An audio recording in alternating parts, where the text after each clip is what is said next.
이쪽 이제 아픈 이유가 이제 크게는 두 가지입니다. 아주 의학적으로 세세하게 설명할 게 아니니까요. 크게 두 가지인데 하나는 요 근육 자체에서 생기는 경우 또는 목 자체, 목에서부터 신경이 여기로 내려오거든요. 목에서부터 신경이 눌려서 이 신경이 지배하는 요 근육에서 통증이 나오는 경우. 증상은 똑같습니다. 신경이 눌려서 이 근육이 강직돼서 통증이 나오는 거는 목을 치료해야 될 거고요. 하지만 이 근육 자체에서부터 강직이 돼서 이제 풀리지 않는 경우는 이 근육 자체를 아마 치료해야 될 겁니다. 네, 김 선생님 감사합니다. 네. 그래서 만약 근육 자체에서 그 통증이 일어나고 강직이 되는 경우라면 가벼운 경우는 뭐 마사지나 스트레칭으로 충분할 거고요.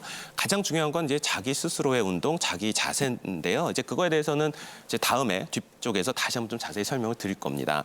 하지만 그런 자세 또는 스트레칭, 자가 운동, 마사지로도 풀리지 않는 경우는 이제 의학적인 치료가 필요한데요. 그런 경우 이제 뭐 국소 마취제를 놔서 근육을 강제로 풀어준다거나 뭐 바늘을 이용해서 풀어준다거나 이런 좀 다양한 방법들이 있습니다. 물론 근육에서부터 시작된 경우가 그렇고요. 아까 말한 것처럼 목에서부터 시작한 경우라면 목을 치료해야 될 거고요. 그래서 진단별로 이제 치료 방법이 나뉘어야 된다는 걸 조금 알아주시면 감사할 것 같습니다. 그리고 그 다음으로 말씀드리고 싶은 거는 어깨가 굳어서 우리가 소위 동결견이라고 말하는 움직이지 않는 병입니다. 앞서 잠깐 설명을 해주셨었는데요. 어깨는 이렇게 보면 제가 이렇게 분리를 해서 왔는데 어깨는 힘줄이 이렇게 4개가 있는데요. 이렇게 힘줄이 이렇게 싹 싸고 있는 구조입니다. 네. 근데 이 힘줄 말고 힘줄을 이렇게 벌리면 이게 이제 관절이 나오거든요. 이 힘줄과 관절 사이에는 사실 막이 하나 있어요. 네, 그게 이제 저 그림에서 보이는 관절막이라는 건데요. 저 관절막이 두꺼워지면 어떤 일이 발생하냐면요. 앞서 설명해 주신 걸 조금만 부연 설명을 하면 팔을 이렇게 움직이면요. 그 관절막도 따라서 쫙 늘어나야 됩니다. 뭐 당연하겠죠. 근데 그 관절막이 두꺼워지면 늘어나다가 중간에 멈추겠죠. 그렇죠? 근데 더 늘리려고 하면 아플 수밖에 없어요.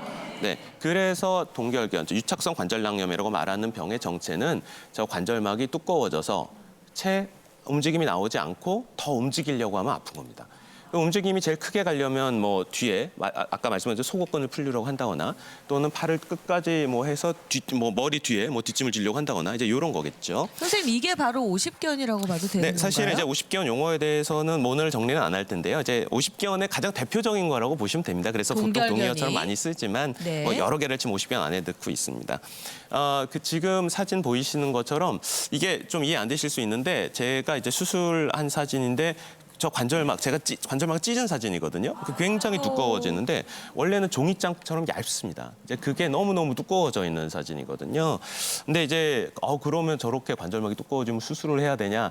거의 수술을 안 합니다. 제가 연간 한 어깨 환자를 한 2만 명 정도 보는데요. 저렇게 수술로 가는 경우는 한 3년에 1명 정도밖에 없습니다. 확률이 거의 뭐 0%에 가깝죠. 그러니까 너무 무서워하실 필요는 없습니다. 그러면 저건 치료를 어떻게 해야 되느냐?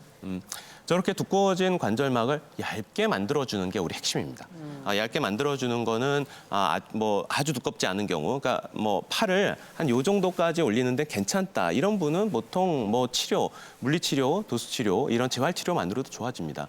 근데 많은 분들은 중간까지 여기서 딱 멈추는 분들도 많아요. 도저히 더 이상 안 움직이는 분들. 여기도 여기까지밖에 안 가고. 이런 분들은 사실 물리치료만으로 도와지는 경우는 좀 힘들고요. 저 관절막, 정확히 저 부위에 주사를 놔서 좀 얇게 만들어주는 그런 치료가 필요합니다. 근데 여기까지 들으시면 이제 대충 관절막이 두꺼워진 거구나 이런 걸 이해하실 수 있는데 하나 더 궁금하신 게 생길 수 있어요. 그럼 더 두꺼워진 건 도대체 왜 두꺼워졌냐? 소위 말하는 통증의 원인이 관절막이 두꺼워진 게 하나의 진단이라면 그 진단의 또 다른 원인은 무엇이냐? 이런 게 이제 궁금하실 수 있을 것 같아요. 어깨에서 시작했으니까 당연히 어깨가 원인일 거라고 생각할 수 있는데요. 어깨가 원인일 수 있습니다. 어깨 안에 뭐 힘줄이 뭐 찢어지거나 해서 염증이 오래 끼게 되면 점점 두꺼워지는 경우가 있는데요. 그거보다 더 흔한 거는 너무 얼토당토하는 전혀 다른 원인이에요. 그래서 오늘 그것 때문에 이거를 강조하려고 좀 준비를 했습니다. 저 관절막이 도대체 두꺼워지는 이유는 무엇일까? 1번부터 한번 뜯어보겠습니다. 당뇨. 그래요? 네. 당뇨가 어깨랑 연관이 있어요? 네, 그러니까 전혀 예상하지 못했던 거죠. 이제 요거는 제가 통합적으로 설명을 드릴 텐데요. 일단 한번 또 뜯어보고 말씀드리겠습니다. 네. 당뇨도 굉장히 이상하죠. 두 번째, 진짜. 싹 하면 갑상선 기능 이상. 이것도 그러네. 전혀 사실 이상하지 여성들에게 않았던 좀 것들. 흔한데. 네. 예. 근데 3번은 더 이제 충격적으로 더 흔한 뭘까요? 것들인데요. 3번은? 바로 아유, 이게 의외의 요인들이 많군요. 네. 그러니까. 그 많이들 아시다시피 폐경이 50 전후에 많이 이루어집니다. 그래서 저렇게 어깨가 굳는 병이 그 나이대에 호발하는 이유 중에 아주 중요한 원인을 제공을 하거든요. 지금 보이신 것처럼 내과적 원인, 어깨가 아닌 전신적인 원인이 생각보다 어깨를 아프게 하는 굉장히 중요한 원인이 된다는 걸 좀 이해를 해주셔야 되는데, 바꿔 말하면 폐경이야 뭐 치료할 수는 없죠. 하지만 뭐 호르몬 대체요법에 여러 방법이 있겠지만, 하지만 1번이나 2번 같은 경우는 우리가 치료의 대상이 됩니다. 그래서 이 치료를 같이 병행하지 않으면 어깨 통증이 아무리 치료를 잘해도 다시 재발을 할 수 있다는 거죠. 또 거꾸로 생각을 하면 어깨가 이렇게 굳으신 분들은 혹시나 나에게 이런 내과적 질환이 숨어 있진 않은지를 한 번은 체크할 필요가 있을 것 같습니다. 그래서 건강검진 때 좀 잘 봐주시면 좋을 것 같고요. 뭐 아주 간단히만 그럼 왜 그러냐 하면 이런 갑상선이나 이런 당의 대사 이런 것들이 힘줄 또는 인대, 관절막을 이루는 핵심 요소인 게 콜라겐이거든요. 콜라겐이 이제 핵심 요소인데 그 콜라겐을 건강하게 만드는 그 작용을 좀 방해를 합니다. 무슨 말인가 하면 콜라겐은 끊임없이 새로 생성이 돼야 되는데 이런 내분비 문제가 있게 되면 아주 건강하지 않은 푸석푸석하고 잘 늘어나지 않는 그런 콜라겐이 만들어져요. 그러다 보면 관절막 자체가 잘 드러나지 않는 좀 푸석푸석한 좀 두꺼워진 그런 관절막이 생기게 되고요. 그래서 이런 증상이 생기게 되는 겁니다. 그래서 뭐 간단히만 설명됐지만 이제 그렇게 좀 이해를 해주시면 되겠고요. 그래서 이런 경우는 다시 좀 강조드리면 대부분의 경우 비수술적 치료, 주사, 물리치료로 좋아지는 경우가 많고요.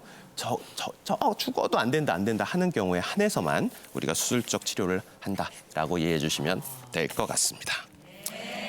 그 다음으로 설명드릴 병은 이제 앞서도 설명해 주셨던 거지만 이제 석회화 건염 또는 석회성 건염이라고 불리우는 병입니다. 이 병은 다시 이걸 좀 설명을 드리면요. 어깨 힘줄이 이렇게 4개가 싸고 있다고 했는데 이 힘줄 안에 속에 석회가 콕 박혀버리는 병입니다. 네, 석회가 왜 생기는지에 대해서는 아쉽게도 아직 밝혀내지 못했어요. 뭐 저뿐만 아니라 여러 선생님들이 연구를 해봤는데 아직 원인에 대해서는 가설만 있지. 하지만 퇴행성이랑 관계 있는 건 맞는 것 같습니다. 왜냐하면 젊은 사람들은 잘 안 생기거든요. 하지만 앞서 설명 잘 해주셨지만 석회 있다고 해서 바로 치료할 필요는 없습니다. 왜냐하면 하나도 안 아프신 우리 방청객들 그냥 찍어보면 석회가 있을 수도 있거든요. 하지만 저 석회가 이제 통증을 일으키는 작용을 하게 되면 우리가 치료를 하게 됩니다. 아유, 몸에 까슬까슬한 저런 게 저렇게 많으면 얼마나 힘들겠어요. 네. 특히 이제 오른쪽 같은 경우는 이제 수술장 장면인데요. 선생님 저거 만져보면 진짜 돌가루 같아요? 석회가루 같습니다. 진짜. 석회가루. 네, 세상에. 분필가루 같거든요. 아우. 그러니까 오른쪽에 보이는 게 이제 분필가루가 시간이 지나면 조금 꾸덕꾸덕해지면서 치약처럼 바뀌게 됩니다.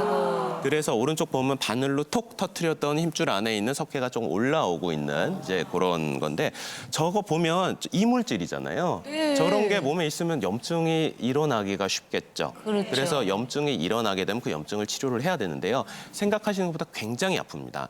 예, 그래서 석회가 있으면서 염증이 동시에 생기게 되면 아주 통증이 확 증가를 하고요. 그럼 빨리 염증 치료를 좀 해야 되는데 염증 치료 중에 가장 쉬운 거는 항염증 주사. 정확히 그 위치겠죠? 저 석회가 올라온 그 위치에 항염증 주사를 하면서 저 석회는 왼쪽에 보이시는 그림처럼 이렇게 주사기로 뽑아내는 방법을 이제 쓰면 좋고요. 하지만 치약 형태가 아니라 아주 가루 형태일 때는 뽑아지지가 않겠죠. 그런 경우는 오른쪽에 보면 저기 체충격파라는 치료인데요. 저 체충격파를 꾸준히 치료하게 되면 또 그 분필가루 형태의 석회가 빨리 이게 녹아서 몸에 좀 흡수되는 걸로 되어 있습니다. 저 정도가 현재 이제 교과서적으로 나와 있는 치료고요. 그러나 이렇게 치료해도 계속 통증이 반복되고 석회가 없어지지 않는 경우도 분명히 있겠죠. 드뭅니다. 근데 분명히 있습니다. 그런 경우는 어쩔 수 없이 이제 수술을 하게 되는데 수술 영상을 제가 좀 네. 준비를 했는데 이게 수술 장면인가요? 네, 저렇게 꾹 누르면 치약 형태의 석회가 저렇게 쭉 빠져나오게 됩니다. 어머. 네, 굉장히 좀 깜짝 놀라실 만한 세상에. 거죠. 네, 얼마나 저런 경우가 흔하진 않아요. 그러니까 네. 제가 수술까지 했겠죠. 아. 네, 네, 방송객들 반응이 너무 좀 경악스러운 반응이어서 좀 당황스럽긴 합니다만, 네, 저런 게 이제 석회성 건조염입니다. 그럼 머릿속에는 좀 들어오셨을 거예요. 몸 안에 저런 치약 같은 형태의 무슨 이물질이 껴있는